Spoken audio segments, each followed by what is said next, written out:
Mario and Luigi Brothership was easily the most shocking announcement from the recent Nintendo Direct, and it feels so good to finally see the series return in full force. Who would have thought we'd even see this day? Oh, wait. I did. After almost 9 years with a brand new trailer, there is so much to talk about. So here's everything you missed from the Mario and Luigi Brothership reveal. First, let's take a minute to appreciate this game's art style. A lot of people did not like the art style when this series transitioned to the 3DS, and now with an HD upgrade, there's so much more creative freedom. The art style is very true to the art style we've always seen in the series box arts. I love the shell shading, and the visuals kind of remind me of the giant Luigi battles from Dream Team. Obviously, in those battles, the characters looked more HD since they used way more pixels and took up a lot more of the 3DS's screen. I'm just glad they're continuing with this direction that is just so instantly recognizable. Despite it being a new art style, there's no mistaking this for anything but a Mario and Luigi game. While we're talking about this game's presentation, we also hear a few voice lines from Mario and Luigi, and this is definitely not Charles Martinet. Obviously, Charles Martinet is retired, with Mario's new voice actor being Kevin Afghani as of Super Mario Wonder, but they have used some of his old past voice lines in recent Mario titles like the Thousand Year Door remake. Basically, what this means is that this game will have completely original voice lines, which is pretty neat, considering that this is the first original Mario RPG since Charles Martinet's retirement, and Kevin Afghani seems to be very excited to work with this game. Lastly, I just want to talk about this game's music already sounding amazing. We hear a couple tunes in the trailer, and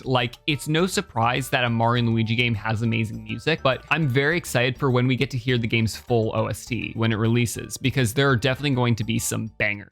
Next, let's talk about the game's story. The trailer opens up with Mario and Luigi in the Mushroom Kingdom, which actually looks a lot like the Mushroom Kingdom from Super Mario Odyssey. With this shot specifically, the pillar here reminds me of the towers from that game, featuring boss rematches. In this intro, we see just your usual Mario and Luigi shenanigans. Luigi's running around screaming while being chased by bees, followed by him falling off a cliff, just the usual stuff. However, the brothers' hands start to glow after Mario reaches out and grabs Luigi's hand to rescue him. This scene of events causes a portal to open up, which takes Mario and Luigi to an entirely different world. It seems like the major plot of this game is going to be trying to find a way to return home. I mean, we literally see this new character, Connie, say that pretty much word for word. However, the interesting thing is that Mario and Luigi are not the only characters from the Mushroom Kingdom to be taken to this world, as Peach, Bowser, and a few classic Mario enemies are also here. But now, let's talk about the name, Brothership. What does this mean? It's clearly a reference to the bond that Mario and Luigi have as brothers, right? I mean, the portal seems to be summoned by Mario rescuing Luigi, with both their hands glowing to kind of symbolize that they triggered this event together. Their relationship is obviously a major plot point. However, I also think it's a double entendre. Later in the trailer, we see Mario and Luigi setting sail as they search for an island. We even see the ship launch them onto the island with its own cannon, and this ship is definitely going to play a major role in the game's story, likely taking you from island to island for the entire journey, like the King of Red Lions in Wind Waker. We get an even better view of the ship in some of the key art that was released alongside the trailer. This is probably the game's box art, and pretty much shows off the entire ship. Now, you might be curious what the glowing crown-like thing on top of the ship is. Well, we actually get to see it more clearly here, and it looks like a light bulb with a propeller attached to it. I imagine that the ship only has so much power, and you have to find some sort of energy source to be able to travel to greater distances.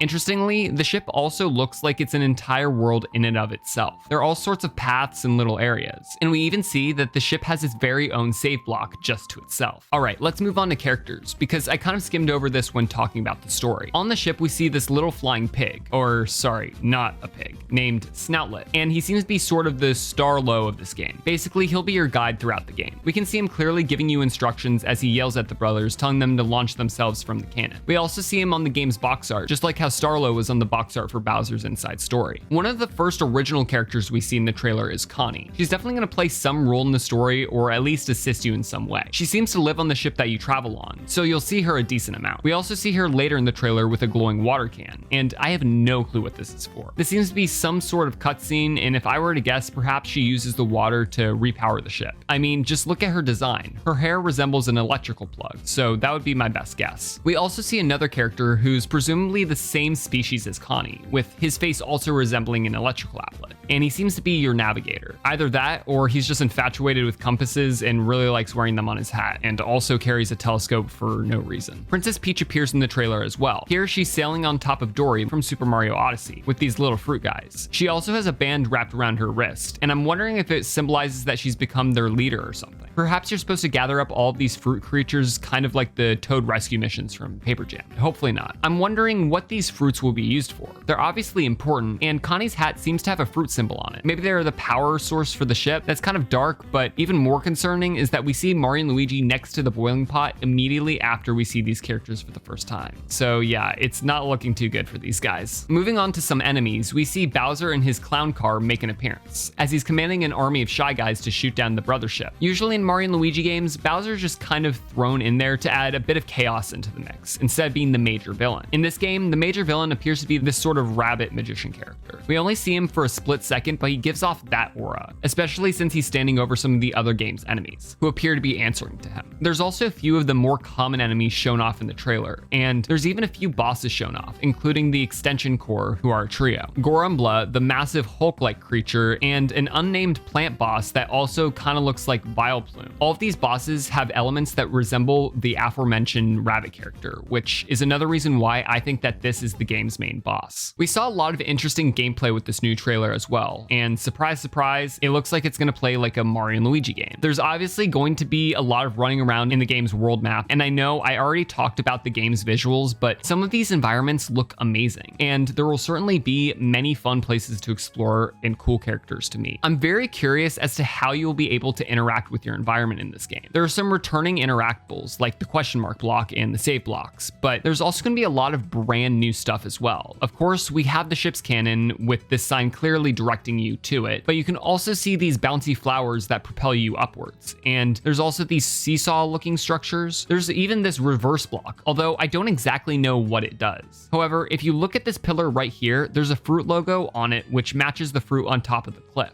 It seems like this is some sort of puzzle where you have to find a way to place the fruit in the structure, and maybe this block resets the position of the fruit if you get stuck. Now, it's a bit hard to tell which moves you can perform in the map are just interacting with the environment versus actual actions that you have to unlock. For instance, the UFO move is very clearly a bros move, whereas when we see Mario and Luigi wall jump here, is this just something you can always do when you see these bars, or do you need to learn how to do this? This is even more confusing when we see Mario and Luigi interact with these bars in a completely different way, as Luigi grabs Mario and pulls him to launch them both upwards to gain height. Either way, we can certainly expect to see many different bros moves in this game, since that's been the case with every other Mario and Luigi game. Lastly, when talking about the map, there are several little mini games shown off. There's this one where Mario is trying to board several platforms, and Luigi controls them with his hammer. And there's another one where you're launching across into the flower bulbs to make them sprout. There's also this maze-looking minigame here, where Luigi and Mario are separated. A nice touch is this L-shaped exclamation point symbol during the cutscene, which is basically just to show that Luigi is getting an idea. And we see this when he interacts with the seesaw too. Moving on to the battle mechanics, it seems like the basic moveset has a bit of depth added to it. You can still reflect attacks with the hammer and jump over attacks, but your basic attacks have been expanded upon. Luigi actually hits Mario into an enemy with his hammer attack, and Mario backflips into Luigi when performing his jumping attack. Now, these moves appear to be separate from the special attacks, since we see a new take on the shell attack from the previous games, which ends in an animation like the Hyper Strikes in Mario Strikers. Shinya Takanashi even refers to these as Evolve Bros moves after the trailer. BP and HP return as well, and there's obviously going to be a level system because we see Mario and Luigi's max HP has gone up in another fight. We can also see these meters on an actual map as well. In this part of the trailer, after Mario hits his mine, we see the text Kaboom Attack appear on screen, referencing how the explosion damaged the surrounding enemies.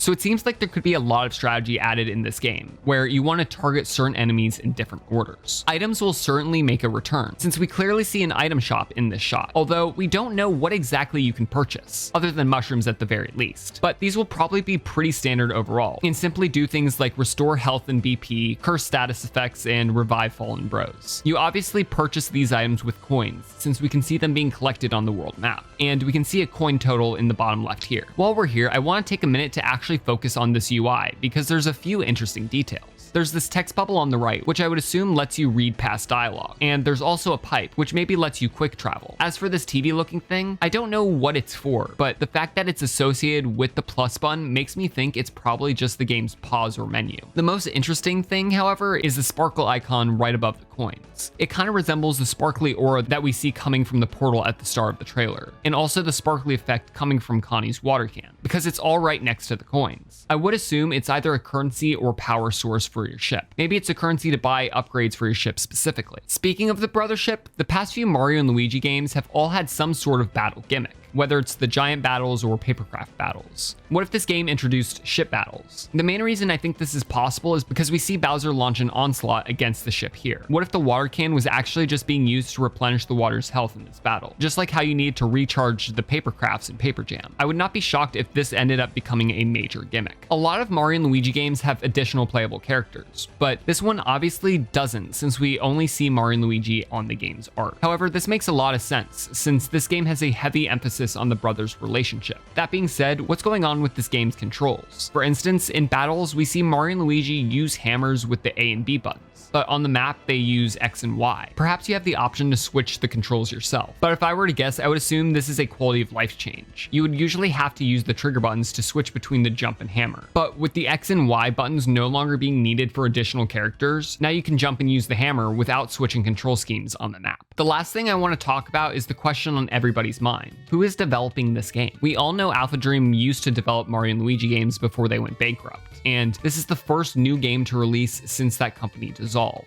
As of right now, if I were to guess, maybe it's Intelligent Systems, the same developers behind Paper Mario, but there's also a chance that Nintendo hired some of the former developers at Alpha Dream to make this game. It would not be too different from how Alpha Dream consisted of former Square employees who worked on Super Mario RPG during the development of Superstar Saga back in the early 2000s. Regardless, I'm very interested in finding out who is making this game, since it'll probably say a lot about how good it will turn out to be. Anyways, that's everything I could gather from this trailer, but let me know if there's anything I missed down in the comments below. If you enjoyed this video, go check out this other video right here, talking about everything you missed from the Super Mario Party Jamboree trailer. All right, I'll see you next time. Bye.